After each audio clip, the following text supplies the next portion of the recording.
Avant l'enlèvement de l'église, mes frères, la vraie parole sera rare. Écouter une prédication de A à Z qui est dans la saine doctrine va devenir très rare. Parce que les hommes vont refuser d'écouter la vérité. Ils vont persécuter tous les prédicateurs de la vérité. Et je peux vous dire, je n'ai jamais été insulté de cette manière de toute ma vie. Et toutes les insultes que j'ai, c'est parce que je dis seulement aux gens la vérité. Ils aiment quand tu leur parles du mariage. Ils aiment quand tu leur parles de bénédiction.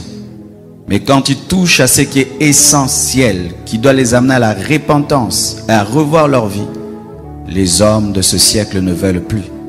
Ils choisissent même les églises en fonction de cela. Je ne prie pas dans cette église-là, ce pasteur est dur. Je ne prie pas dans cette église-là, ce pasteur-là veut changer les gens. Je préfère prier dans telle église, ce pasteur nous motive. La parole va être rare. Rare même pour les enfants de Dieu. Les vrais enfants de Dieu chercheront à écouter la vraie parole. Elle va devenir rare.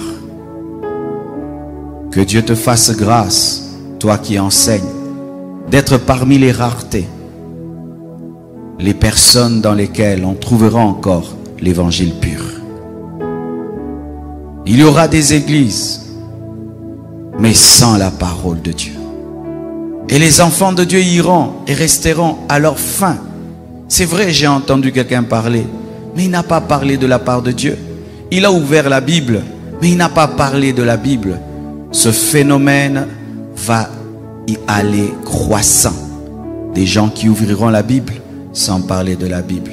Des gens qui parleront de Jésus sans parler de Jésus. Des gens qui commenceront des églises, mais pas pour dire la vérité. Et les hommes, de même, iront à l'église, mais pas pour écouter la parole de Dieu. Ils iront par religion, par habitude, mais pas pour écouter la parole de Dieu. Ils demanderont même à leur pasteur de ne plus inviter tel orateur et tel orateur parce qu'il est dur. J'ai prêché hier quelque part. Je parlais de la sanctification. Au départ de mon message, l'église était tétanisée, paralysée. J'avais l'impression d'être un monstre ou un extraterrestre en train de dire des choses. Pourquoi? Parce que il y a une carence. Carence de la vérité. Carence de la parole. Mais lorsque l'église sera enlevée, ce sera pire, mes frères. Après l'enlèvement de l'église, les gens chercheront la parole. Les vrais prédicateurs seront enlevés. Les faux prédicateurs resteront. Et la parole sera encore très très rare. Nous avons la grâce, frères, jour après jour, d'écouter la parole. Mais sachez qu'une fois l'enlèvement a lieu, ce sera difficile. Même toutes ces applications qui ont des enseignements et des prédications vont supprimer les messages. D'ici là, mes frères, nous n'aurons pas cette liberté de prêcher sur YouTube, de prêcher sur Facebook, de prêcher sur Twitter, sur Instagram. Non. Ces applications et ces réseaux n'ont pas été créés pour l'évangélisation. Ils ont été créés pour que le monde soit un, pour accueillir l'Antichrist. C'est pourquoi, remarquez, tu prêches contre l'homosexualité, on supprime ton post et on t'avertit. Une fois, j'ai posté sur Facebook, des hommes étaient en train d'adorer une vache. Et j'ai écrit, mon peuple périt, faute de connaissance. Facebook m'a écrit, ils ont bloqué cette vidéo. Tu peux faire rire les gens, blaguer, ça passe. Mais quand tu commences à dire la vérité, c'est de l'intolérance. Ils appellent ça l'intolérance. C'est-à-dire que l'Église doit tolérer le péché. Nous devons tolérer l'idolâtrie. Nous devons tolérer l'ignorance. Nous devons être une église qui ne dérange pas. C'est ça le travail qui se passe dans le monde de ténèbres. Que les gens viennent à l'église mais qu'ils ne soient pas dérangés. que l'on prêche, mais qu'on ne dérange pas, alors que la vérité dérange toujours. Je vous ai présenté cette parole afin de vous révéler une chose, que la faim et la soif de Dieu existent. Mais pour Amos, c'était une malédiction. C'était une malédiction où Dieu se retirait de son peuple, abandonnait son peuple, refusait de lui parler pendant un temps. Mais aussi, dans la nouvelle alliance, nous pouvons avoir cette soif.